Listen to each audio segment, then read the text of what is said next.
My name is Donate Wekon, and I will answer your questions about mutations. Mutations are changes in the genomic DNA sequence, which can therefore occur in almost all cells of the body. They are the result of biochemical damage to the DNA molecule that does not get repaired. There are different causes of DNA damage, so-called mutagens. Examples of mutagens are ultraviolet irradiation and chemicals in tobacco smoke. Other mutagens arise naturally from biochemical processes taking place within our cells, like, for example, errors made during DNA replication. Damage and repair occur randomly across the DNA, depending on the mutational processes that are active in the cell. Some mutation types occur more often than others, and their intensity may also vary along the genome. For example, in cancer tumors, genes that are turned on have on average lower mutation rates than genes that are silenced. However, still all mutations are random. For many mutational processes, we know the biochemical modifications of the DNA that lead to the mutations.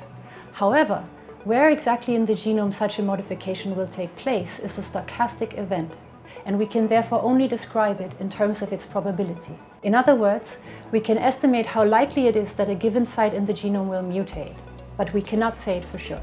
As we heard, many mutational processes are influenced by the environment.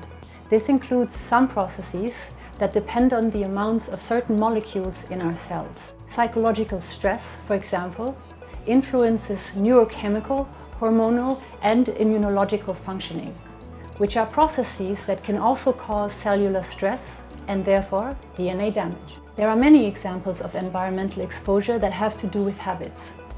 In addition to the mutagens we already mentioned, like UV light and tobacco smoke, it was recently found that there may exist a mutational process associated with the consumption of red meat, which may be one of the factors driving colorectal cancer. Other examples include a mutagen that has been associated with the consumption of certain birthwort plants, which is common in traditional Eastern medicine and can cause liver cancer.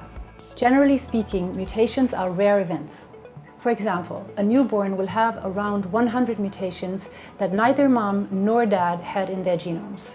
However, only about one of these mutations will fall on one of the around 20,000 protein coding genes, which are the most important regions in the human genome.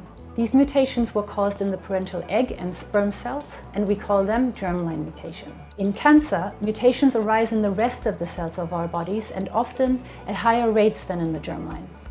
Certain mutational processes occur in all cell types, and so these could be called the most common. However, some cancers are dominated by mutations from other processes, for example, those caused by UV irradiation in skin cancers. When the DNA repair machinery of our cells is not working well, unrepaired DNA damage can cause many mutations. From experimental studies and cancer data analysis, we know that, for example, when some of the most important DNA repair mechanisms are broken in the cell, this causes up to 4 times as many mutations as normally.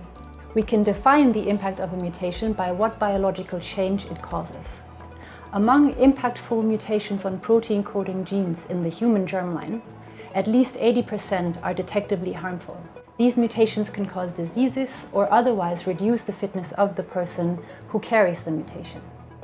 On the other hand, mutations are the substrate of adaptation to changes in the environment, as described by Charles Darwin. Adaptation is a continuous process, and it is driven by the occasional mutations that provide a fitness advantage. For example, the ability to digest lactose as an adult is ascribed to mutations that provided a direct advantage to European farmers. Detection of such adaptive mutations from DNA sequencing data is, however, more complicated. In summary, we can say that in the human germline there are much more harmful or negative than beneficial or positive mutations, because we are very complex organisms and relatively well adapted to our environment. The next topic of Ask CRG will decipher the meaning of the name of our center, Genomic Regulation, which is all about the expression of genes. So send us your questions.